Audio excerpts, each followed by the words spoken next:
أعوذ بالله من الشيطان الرجيم ليس عليك هداهم ولكن الله يهدي من يشاء وما تنفقوا من خير فلأنفسكم وما تنفقون إلا ابتغاء وجه الله وما تنفقوا من خير يوفى إليكم وأنتم لا تظلمون.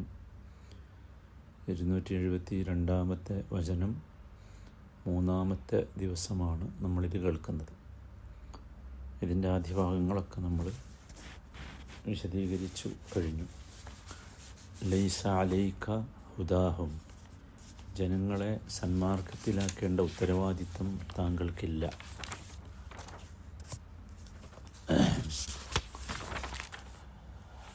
വലാകിന്ന അല്ലാഹ യഹ്ദി മൻ യശാ, എന്നാൽ അള്ളാഹു അവൻ ഉദ്ദേശിക്കുന്നവരെ നേർവഴിയിലാക്കുന്നു. വമാ തുൻഫിഖൂ മിൻ ഖൈരിൻ ഫലിഅൻഫുസിക്കും, നന്മയുടെ മാർഗത്തിൽ നിങ്ങൾ എന്ത് ചെലവഴിക്കുന്നു അതെല്ലാം നിങ്ങൾക്ക് വേണ്ടി തന്നെയാണ്. വമാ തുൻഫിഖൂന ഇല്ല ഇബ്തിഗാഅ വജ്ഹില്ലാഹ്, അള്ളാഹുവിൻ്റെ വജ്ഹ് തേടിക്കൊണ്ട് മാത്രമാണല്ലോ നിങ്ങൾ ചെലവഴിക്കുന്നത്. വമാ തുൻഫിഖൂ മിൻ ഖൈരിൻ യുവഫ ഇലൈക്കും, നിങ്ങൾ ചെലവഴിക്കുന്ന ഏത് നന്മയുടെയും പ്രതിഫലം നിങ്ങൾക്ക് പരിപൂർണമായി ലഭിക്കുന്നതാണ്. വഅൻതും ലാ തുളമൂൻ, നിങ്ങളോട് ഒട്ടും അനീതി കാണിക്കപ്പെടുകയില്ല. ഇതിൻ്റെ അവസാന ഭാഗമാണ് ഇനി നമുക്ക് പറയാനുള്ളത്. വമാ തുൻഫിഖൂ മിൻ ഖൈരിൻ യുവഫ ഇലൈക്കും, നിങ്ങൾ ചെലവഴിക്കുന്ന ഏത് നന്മയുടെയും പ്രതിഫലം നിങ്ങൾക്ക് പരിപൂർണമായി ലഭിക്കും. യുവഫ ഇലൈക്കും, വഫ പൂർത്തിയായി ലഭിക്കലാണ്, ഒരു കുറവുണ്ടാവില്ല. എന്നിട്ട് ഒന്നുകൂടി പറഞ്ഞു, അൻതും ലാ തഅലമൂൻ, നിങ്ങളോടൊട്ടും അനീതി കാണിക്കപ്പെടുകയില്ല. ഒരു കുറവുമില്ലാതെ നിങ്ങൾക്കതിൻ്റെ പ്രതിഫലം പൂർണ്ണമായി കിട്ടും. പൂർണ്ണമായി കിട്ടുക, പൂർത്തിയായി തരിക മാത്രമല്ല, നേരത്തെയൊക്കെ നമ്മൾ വിശദീകരിച്ചിട്ടുണ്ടല്ലോ കഴിഞ്ഞ ആയത്തുകളിലൊക്കെ, അൽ ഹസനത്ത് ബി അശ്രി അംസാലിഹ ഇലാ 700 ദഅഫ് ഇലാ ദഅഫിൻ കസീറ, 10 മുതൽ 700-നേക്കാൾ ദഅഫൻ കസീറ. അതാണ് സത്യത്തിൽ ഈ ദാനധർമ്മത്തിൻ്റെ പ്രതിഫലം. അപ്പോൾ പൂർത്തിയായി കിട്ടും, ചില്ലറയല്ല കിട്ടുക എന്നർത്ഥം, പൂർത്തിയാക്കൽ. മനസ്സിലായില്ലേ? ഇത് വളരെ പ്രധാനപ്പെട്ട ഒരു ഭാഗമാണ്. നോക്കൂ, ഈ വചനം മൊത്തത്തിൽ നമ്മൾ മനസ്സിലാക്കി.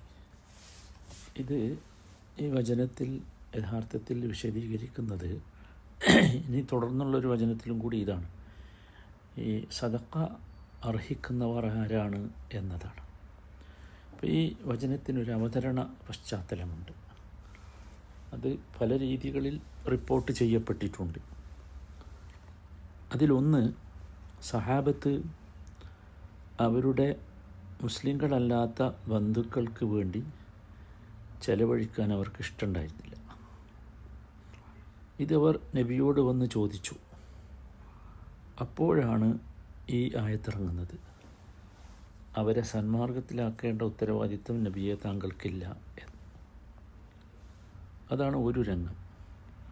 രണ്ടാമത്തെ ഒരു രംഗം, മുസ്ലിങ്ങളിൽ ചിലർക്ക് ജൂതന്മാരുമായി വിവാഹബന്ധവും മുലകുടി ബന്ധവും ഉണ്ടായിരുന്നു. കാരണം അവർ ഇഴകി ചേർന്ന് ജീവിച്ചവരായിരുന്നല്ലോ. അപ്പോൾ ഇസ്ലാമിന് മുമ്പ് അത്തരത്തിലുള്ള ബന്ധങ്ങളിലെ ബന്ധുക്കൾക്ക് വേണ്ടി അവർ ചെലവഴിക്കാറുണ്ടായിരുന്നു.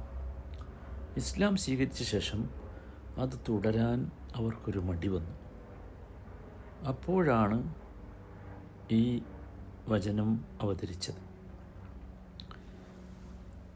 മറ്റൊരു രംഗം, മുസ്ലിങ്ങളുമായി സന്ധിയിൽ കഴിയുന്ന അമുസ്ലിങ്ങളിലെ ദരിദ്രർക്ക് മുസ്ലിങ്ങൾ ദാനധർമ്മങ്ങൾ ചെയ്യാറുണ്ടായിരുന്നു. പക്ഷേ പിന്നീട് അവരിലുള്ള ആവശ്യക്കാർ പെരുകി. അങ്ങനെയാണല്ലോ, മുസ്ലിം നിങ്ങളുടെ കൂട്ടത്തിലാണല്ലോ ഈ സദക്കയും തൂക്കുള്ളത്, അല്ലാത്തവർക്ക് അതൊന്നും പരിചയമല്ലല്ലോ. അപ്പോൾ ആവശ്യക്കാർ മറ്റുള്ളവരിൽ നിന്ന് പെരുകിയപ്പോൾ നബി സല്ലല്ലാഹു അലൈഹി വസല്ലം പറഞ്ഞു, ഇനി നിങ്ങൾ നിങ്ങളുടെ വിശ്വാസികളായ സഹോദരങ്ങൾക്ക് ദാനം ചെയ്താൽ മതി എന്ന്. അതിൻ്റെ കാരണം അന്യമതക്കാർ ഈ പണം മോഹിച്ച് ഇസ്ലാം സ്വീകരിക്കും എന്നതായിരുന്നു നബി അങ്ങനെ പറയാനുണ്ടായ കാരണം. നിങ്ങൾ ആലോചിച്ച് നോക്കൂ, പണം കൊടുത്ത് ഇസ്ലാമാക്കുന്നുണ്ട് എന്ന് പറയുന്നവർ ശ്രദ്ധിക്കേണ്ട ഒരു കാര്യമാണത്.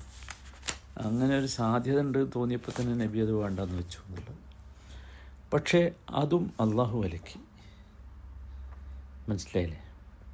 അപ്പോൾ ഇതൊക്കെ വെച്ചാൽ, ഈ സംഗതികളൊക്കെ വെച്ച് നമുക്ക് മനസ്സിലാകുന്നത് ഈ വചനത്തിൻ്റെ അടിസ്ഥാനം എന്ന് പറയുന്നത് മുസ്ലിങ്ങളല്ലാത്തവർക്ക് ദാനധർമ്മങ്ങൾ ചെയ്യാൻ മടിക്കുകയോ അല്ലെങ്കിൽ അത് വേണ്ടെന്ന് വെക്കുകയോ ചെയ്തതിനെ ഖണ്ഡിച്ചുകൊണ്ടാണ് ഈ വചനം. ശരിക്കും മനസ്സിലാക്കണേ, മുസ്ലിങ്ങളും മനസ്സിലാക്കണം, എൻ്റെ ഈ ശബ്ദം കേൾക്കുന്ന മുസ്ലിങ്ങളല്ലാത്തവരും മനസ്സിലാക്കണം. വിശുദ്ധ ഖുർആനിലെ സൂറ ബഖറയിലെ 272 വചനം അവതരിച്ചത് എന്തിനെന്നാണ് പറയുന്നത്. ഗൗരവത്തിൽ ശ്രദ്ധിക്കണം. ഇത് അവതരിച്ചത് മുസ്ലിങ്ങളല്ലാത്തവർക്ക് സദഖ ചെയ്യാൻ മടിച്ചു, അല്ലെങ്കിൽ അത് വേണ്ടെന്ന് വെച്ചു. അങ്ങനെ വെച്ചപ്പോൾ അതിനെ ഖണ്ഡിക്കുകയാണ് ഈ വചനം ചെയ്തത്. മനസ്സിലായില്ലേ? അപ്പോൾ ഇവിടെ ശ്രദ്ധിക്കേണ്ട കാര്യം, ഈ വചനത്തിൽ നമ്മൾ മനസ്സിലാക്കേണ്ട കാര്യം, മനുഷ്യൻ പച്ചക്കരളുള്ള ജീവി, അവനവൻ്റെ ജീവിത ആവശ്യങ്ങൾ നിർവഹിക്കാൻ പ്രയാസപ്പെടുന്നുവെങ്കിൽ അവൻ വിശ്വാസികളുടെ ദാനധർമ്മങ്ങൾക്ക് അർഹരാണ്. ഒന്നുകൂടി വിശദീകരിച്ചാൽ, ദാനം ചെയ്യുമ്പോൾ ജാതിയോ മതമോ ലിംഗമോ ഒന്നും പരിഗണിക്കണ്ട. അത് പരിഗണിക്കേണ്ടതില്ല എന്നാണ് അള്ളാഹു ഇവിടെ പറയുന്നത്.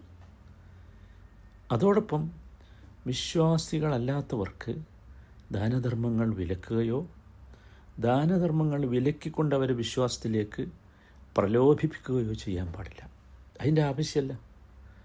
ലാക്കിൻ അല്ലാഹു യഹ്ദി മൻ യശാ എന്ന് പറഞ്ഞത് ഇസ്ലാമിനല്ലെങ്കിലും അങ്ങനെ ആവശ്യമില്ല. അങ്ങനെ ആളുകളെ മാർഗം കൂട്ടേണ്ട കാര്യം നബിയെ താങ്കൾക്കില്ല, അങ്ങനെ ഞങ്ങളെ ഏൽപ്പിച്ചിട്ടില്ല.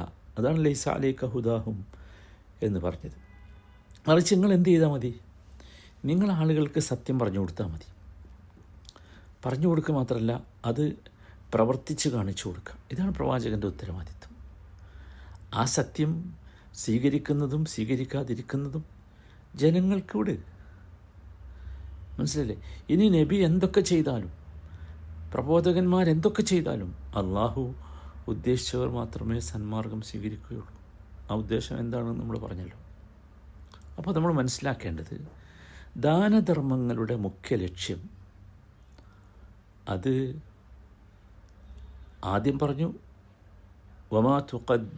നിങ്ങൾക്കാണുള്ളത്. വമാ തുഖദ്ദിമൂ ലി അൻഫുസിക്കും മിൻ ഖൈർ, അൻഫുസിക്കും നിങ്ങൾക്കാണ്. അതോടൊപ്പം അതിലെ രണ്ടാമത്തെ ലക്ഷ്യം എന്ന് പറയുന്നത് ഈ പ്രയാസപ്പെടുന്ന ആളുകൾക്ക് അത്യാവശ്യമായ വിഭവങ്ങൾ ലഭ്യമാക്കുക എന്നതാണ്. ഇത് മതം നോക്കേണ്ടല്ല, മതം നോക്കേണ്ട കാര്യം ഇതിലില്ല. ഇത് പച്ചക്കരളുള്ള ഏത് ജീവിക്കും ദാനം നൽകിയാൽ അതിന് പ്രതിഫലം കിട്ടും. അതാണ് നബി സല്ലല്ലാഹു അലൈഹി വസല്ലം പഠിപ്പിച്ചത്. മാത്രമല്ല, സൂറത്ത് മുംതഹിനയിലെ 8-ാമത്തെ വചനം നിങ്ങൾക്ക് ഓർമ്മ ഉണ്ടല്ലോ. നമ്മളോട് അള്ളാഹു പറയണെന്താ? മതത്തിൻ്റെ പേരിൽ, ദീനിൻ്റെ പേരിൽ നിങ്ങളോട് യുദ്ധം ചെയ്തിട്ടില്ലാത്തവരും നിങ്ങളെ നിങ്ങളുടെ നാടുകളിൽ നിന്നോ വീടുകളിൽ നിന്നോ ആട്ടിയോടിച്ചിട്ടില്ലാത്തവരുമായ മുസ്ലിങ്ങളല്ലാത്തവർക്ക് നിങ്ങൾ നന്മ ചെയ്യുന്നതും അവരോട് നീതിപൂർവ്വം വർത്തിക്കുന്നതും അള്ളാഹു വിരോധിക്കുന്നില്ല എന്നാണ് നമ്മൾ മനസ്സിലാക്കേണ്ടതുണ്ട്. അപ്പോൾ ഇതാണ് നബി സല്ലല്ലാഹു അലൈഹി വസല്ലമയോട് അള്ളാഹു പറയുന്നത്. ഇതിപ്പോൾ നബിയോട് പറഞ്ഞതല്ല, നബിയോട് പറഞ്ഞതാണ്. പക്ഷേ നബിയില്ലല്ലോ, നബിക്ക് ശേഷം എല്ലാ ഇസ്ലാമിക പ്രബോധകർക്കും മുസ്ലിങ്ങൾക്കും ഇത് ബാധകമാണ്. മുസ്ലിങ്ങൾ എന്തേ ചെയ്യേണ്ടുള്ളൂ? അവർ ജനങ്ങൾക്ക് യാഥാർത്ഥ്യം എന്താണെന്ന് പറഞ്ഞു കൊടുത്താൽ മതി. ആളുകളെ പ്രലോഭിപ്പിക്കരുത്, പ്രകോപിപ്പിക്കുകയും ചെയ്യരുത്. പ്രകോപിപ്പിച്ചോ ആളെ കൂട്ടാൻ കൽപ്പനയില്ല എന്നർത്ഥം. മനസ്സിലായല്ലോ? ഇതാണ് ഇവിടുത്തെ ഈ വചനത്തിൻ്റെ പ്രധാന ആശയം. ഇനി ഇത് പറഞ്ഞ ശേഷം, ഇതൊക്കെ അങ്ങനെ വിശദീകരിച്ച ശേഷം പറയുന്നത് എന്താ? അത് നമ്മളെപ്പോഴും ശ്രദ്ധിക്കേണ്ട ഒരു കാര്യമാണ്. ഇങ്ങനെ പറഞ്ഞിട്ട് പറയുന്നത്, ആവശ്യക്കാർക്ക്, ഫുഖറാകൾക്കാണ് നിങ്ങൾ എന്ത് ചെയ്യേണ്ടത്? ദാനം ചെയ്യേണ്ടത്. മനസ്സിലായില്ലേ? നിങ്ങൾ ചെയ്യുന്ന ദാനം അള്ളാഹുവിൻ്റെ വജ്ഹ് ഉദ്ദേശിച്ചാണെങ്കിൽ അള്ളാഹു അതിന് നിങ്ങൾക്ക് പ്രതിഫലം തരും. മനസ്സിലായില്ലേ? അത് വാങ്ങിയത് വിശ്വാസിയായാലും അവിശ്വാസിയായാലും നിങ്ങൾക്ക് എന്ത് കിട്ടും? പുണ്യം കിട്ടും. കാരണം നിങ്ങൾ ചിലവാക്കിയത് എന്തിനാ? അവിടെയാണ് പ്രശ്നം. നിങ്ങൾ ചിലവാക്കിയത് അള്ളാഹുവിൻ്റെ വജ്ഹ് മാത്രം ആഗ്രഹിച്ചുകൊണ്ടാണെങ്കിൽ നിങ്ങൾക്ക് കിട്ടും. അതാണ് അവിടെ പ്രത്യേകം ശ്രദ്ധിക്കേണ്ട. അതാണ് മനുഷ്യരായ നാം മനസ്സിലാക്കേണ്ടത്. അള്ളാഹുവിൻ്റെ വജ്ഹിന് വേണ്ടി ചെയ്യുന്ന ഏത് കർമ്മവും അള്ളാഹു അത് നമ്മിൽ നിന്ന് സ്വീകരിക്കും. നമുക്ക് അതിൻ്റെ പ്രതിഫലം ഒരു അണുമണി തൂക്കവും കുറയാതെ പരിപൂർണമായി നൽകും. മനസ്സിലായില്ലേ? അത് നമ്മൾ ശരിക്കും മനസ്സിലാക്കണം. മാത്രമല്ല, നമുക്ക് തിരിച്ചത് കിട്ടും. അതെ, നമുക്ക് ആവശ്യമായ സന്ദർഭത്തിൽ അത് തിരിച്ച് അള്ളാഹു തരും. നീ മനസ്സിലായില്ലേ? ഒരു കുറവും അള്ളാഹു വരുത്തുകയില്ല. അപ്പോൾ ഈ പറഞ്ഞതൊക്കെ നമ്മൾ ശ്രദ്ധിക്കേണ്ട പ്രധാനപ്പെട്ടൊരു കാര്യം, ഈ പറഞ്ഞതൊക്കെ മുസ്ലിങ്ങളല്ലാത്തവർക്കും ദാനധർമ്മങ്ങൾ നൽകാം എന്ന് പറഞ്ഞതൊക്കെ ഐച്ഛികമായ ദാനധർമ്മങ്ങളാണ്, നിർബന്ധദാനമായ സക്കാത്തല്ല. ശരിക്കും മനസ്സിലായിക്കോളി. സക്കാത്തിൻ്റെ വകുപ്പുകൾ, സക്കാത്ത് ആർക്കാണ് നൽകേണ്ടതെന്ന് കൃത്യമായി അള്ളാഹു പഠിപ്പിച്ചിട്ടുണ്ട്.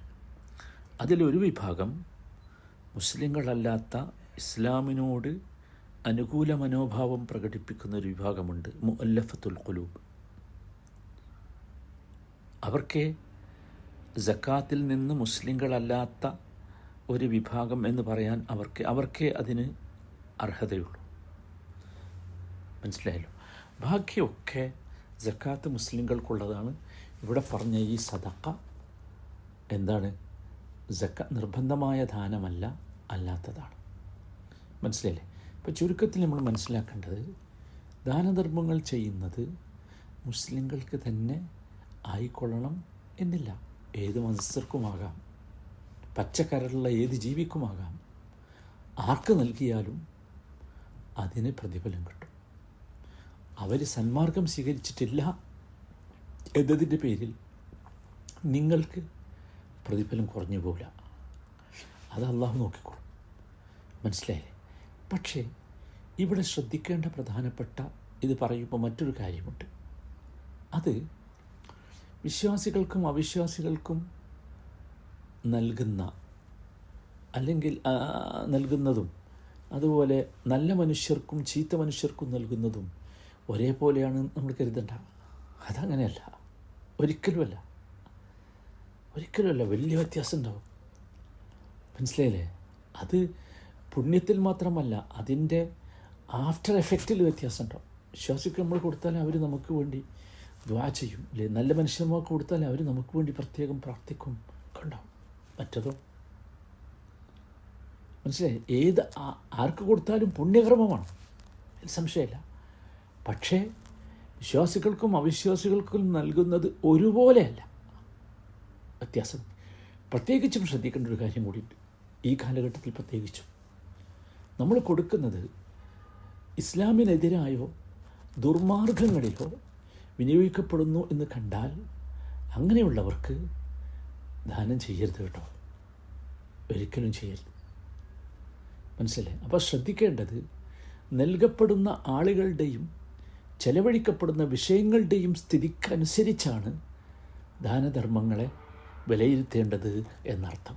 അത് പ്രത്യേകം എല്ലാവരും ശ്രദ്ധിക്കുക ഇൻഷാ അല്ലാഹ്. അള്ളാഹു കൂടുതൽ മനസ്സിലാക്കാൻ തൗഫീഖ് നൽകട്ടെ.